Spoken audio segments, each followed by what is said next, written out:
일각에서 한폴 방산 계약이 다 날라갔다 또는 물량이 3분의 1 토막났다는 되도 않는 소리가 나오고 있습니다. 물론 현재 폴란드 내부의 정치 상황이 혼란하고 이에 따라 한폴 방산 계약이 위태롭다는 견해도 제기되고 있습니다. 이는 충분히 납득할 만한 분석입니다. 변수가 많은 방산 계약, 그것도 최대 40조 원에 육박하는 대규모 계약의 특성상 한 치 앞을 내다볼 수 없는 것도 당연합니다. 당장 K9 자주포만 봐도 지난 2022년 폴란드와 체결한 기본 계약이 672문에 육박하고 같은 해 8월 1차 실행 계약만 212문이었습니다. 이번에 체결한 2차 실행 계약은 남은 460문 중 152문입니다. 하지만 이를 두고 남은 308문이 날아갔다고 주장하는 건 세계 방산 시장에 대해 몰라도 너무 모르고 악의적인 비방을 하는 것이라 할 수 있습니다. 2차 실행 계약 물량이 축소된 건 저희 꺼리튜브에서 누누이 말씀드렸던 제도적 한계 때문인데요. 그래서 준비했습니다. 오늘은 한폴 방산 계약에 얽힌 악의적 루머들을 낱낱이 파헤쳐 드리겠습니다.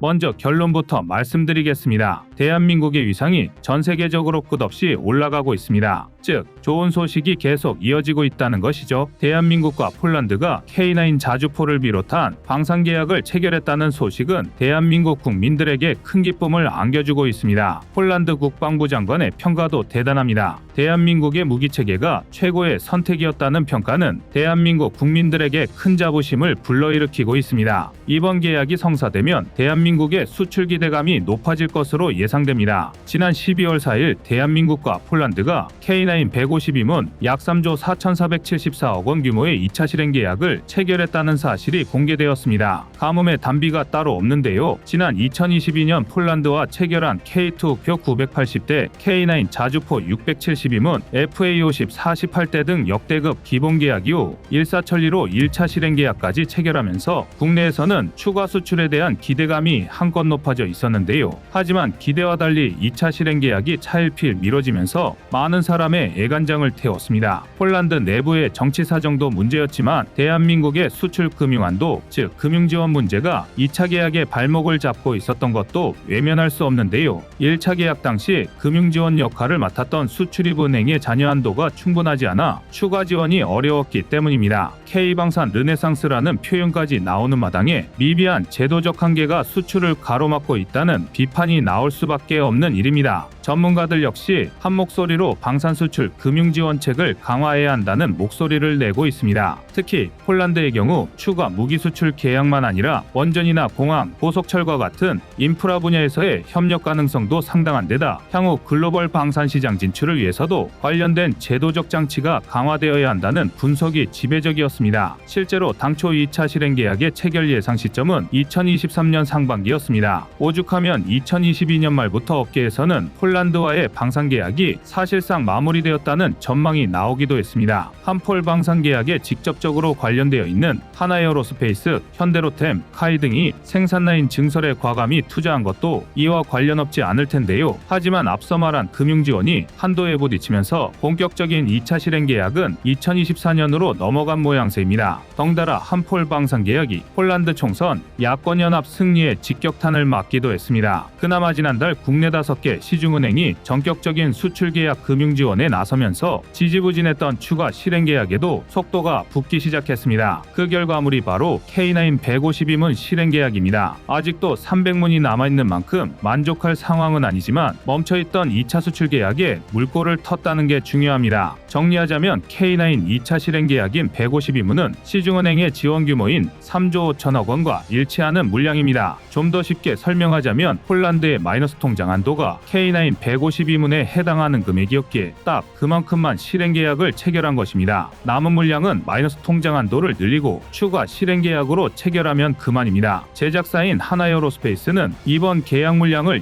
2027년까지 순차적으로 공급한다는 계획으로 세부 내용을 보면 한 단계 성능 개량을 거친 K9A1 6문과 폴란드의 요청에 따라 개량된 K9PL 146문이 공급되게 됩니다. 지난 2022년 K9에 대한 수출 기본 계약의 규모가 총 1672문이었으니 1, 2차 실행 계약이 이루어진 현재 본계약 물량은 총 300문을 남겨두게 되었습니다. 방산 수출은 무기 구매에 대한 큰 틀의 합의가 이루어지는 기본 계약과 세부적인 내용이 조정되는 실행 계약으로 구분됩니다. 기본 계약 이후 실행 계약, 즉 이행 계약까지 체결되어야 실제 수출이 확정되는 것인데요. 대한민국과 폴란드가 지난 2022년 수출 포괄 합의를 통해 체결한 게 바로 기본 계약입니다. 사실 기본 계약이 체결될 당시만 해도 그 어마어마한 수출 규모의 실행 가능성이 낮다는 비관론도 적지 않았습니다. 규모가 규모다 보니 실행 계약이 아닌 이상 단순 MOU와 다를 바 없다는 비판도 뒤따랐는데요. 하지만 수출 기본협정은 일반 MOU와 달리 일정한 강제력을 가지며 함부로 취소하기 어렵습니다. 쉽게 말해 대한민국과 척질 게 아니라면 폴란드로서도 처신에 조심스러울 수밖에 없다는 것입니다. 따라서 일단 기본협정이 이루어진 계약권은 확정 단계에 이르렀다고 판단해야 옳은데요. 더군다나 폴란드의 경우 우크라이나 지원으로 전력 공백이 컸던 만큼 수출 계약 실행 가능성이 매우 높은 상황입니다. 일각에서는 무턱대고 수출에만 급급해서 대출을 남발하다가 폴란드가 돈을 떼먹는 게 아니냐는 걱정도 하시는데요. 물론 일말의 가능성조차 없는 건 아닙니다. 하지만 시정자폐의 사기꾼도 아니고 국가 대 국가의 거래에서 방산거래 대출금을 나몰라라 한다는 건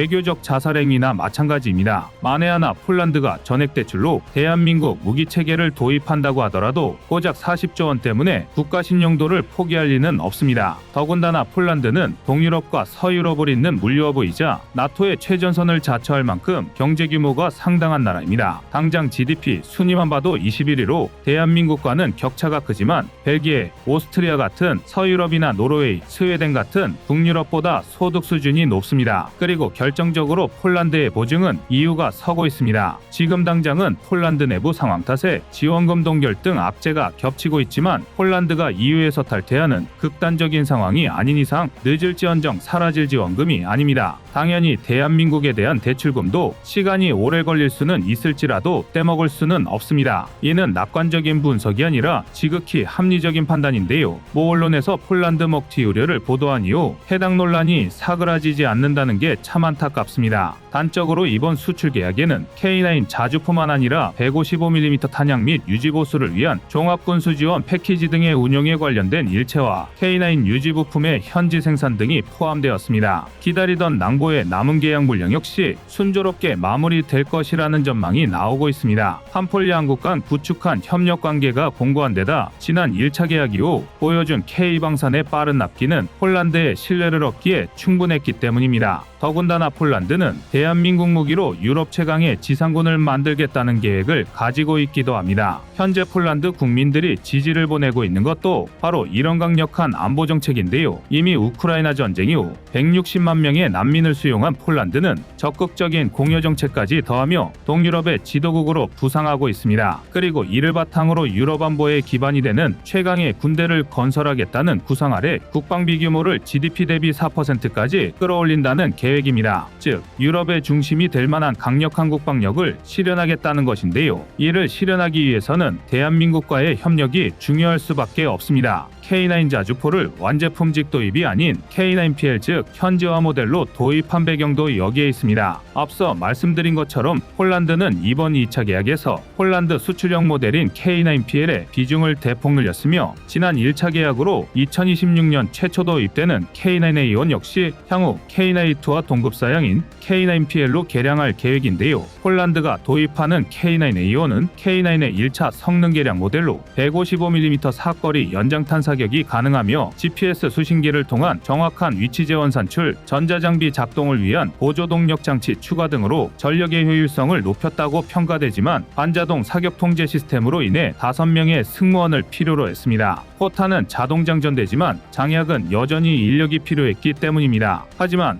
K9PL 다시 말해 K9A2는 위치 확인부터 사격에 이르는 포격에 필요한 전반적인 단계가 전부 자동화될 예정입니다. 이 덕에 운용 승무원이 3명으로 줄어들었는데요. 게다가 포탄과 장약 모두 완전히 자동화되어 분당 9발을 발사할 수 있게 되었습니다. 이는 K9A1 대비 50% 향상된 수치로 발사 속도 증가로 발생할 약실 내부의 고열은 신형 둔감형 모듈 장약으로 해소할 예정입니다. 이에 기동성과 화력은 물론 안전성까지 향상되었다고 평가되며 다시 한번 세계 최강의 자주포임을 증명하고 있는데요. 폴란드의 현국방부 장관인 마리우시 부와슈차크 장관은 대한민국 무기체계는 성능, 가격, 납기뿐만 아니라 산업협력 측면에서도 최고의 선택이었으며 폴란드의 성공이었다라며 K9을 두고 다른 무기체계를 도입하는 건 큰 패착이라고 지적했습니다. 또 우리에게는 10년, 15년 뒤가 아니라 지금 당장 무기가 필요하다. 만약 그들이 대한민국과 체결한 계약을 취소한다면 폴란드의 안보를 나약하게 만들고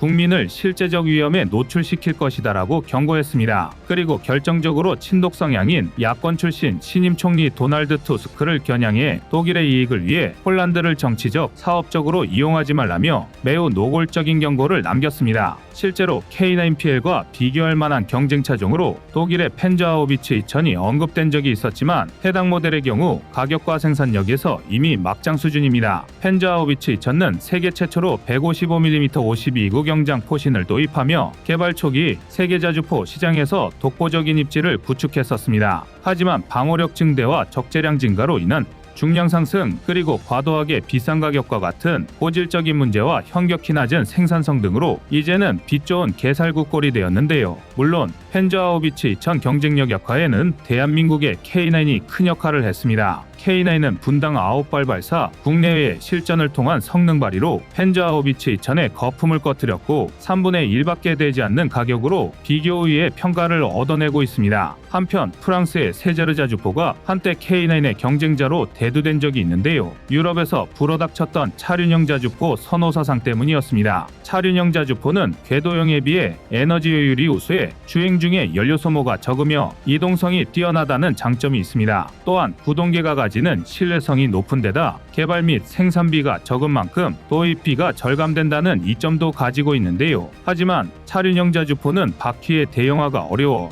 야지주행 성능에서 한계가 뚜렷하고 차고가 높아 급선회 시 전복될 위험이 큽니다. 즉 실제 전장에서 기동력 제약이 크다는 의미입니다. 더욱이 세자르는 탄착 시차나 포격 속도 등에서 K9의 분명한 열의를 나타냅니다. 또한 반자동 장전 방식으로 장전할 때마다 포수가 캐빈에서 나와야 한다는 점도 단점입니다. 우크라이나 전쟁에서 여전히 대화력전의 가치가 입증된 마당에 세자르의 주가는 날이 갈수록 떨어질 수밖에 없는데요. 즉 대한민국 무기체계가 없다면 향후 유럽 최강의 지상군으로 자리매김하겠다는 폴란드의 계획은 실현되기 어려울 것입니다. 동일한 도입 비용으로 K9의 성능과 전력을 따라잡는 건 불가능합니다. 부디 군사적 동반자가 된 폴란드의 안보에 정치적 논리가 개입하지 않기만을 바랄 뿐입니다. 이상 꺼리튜브였습니다.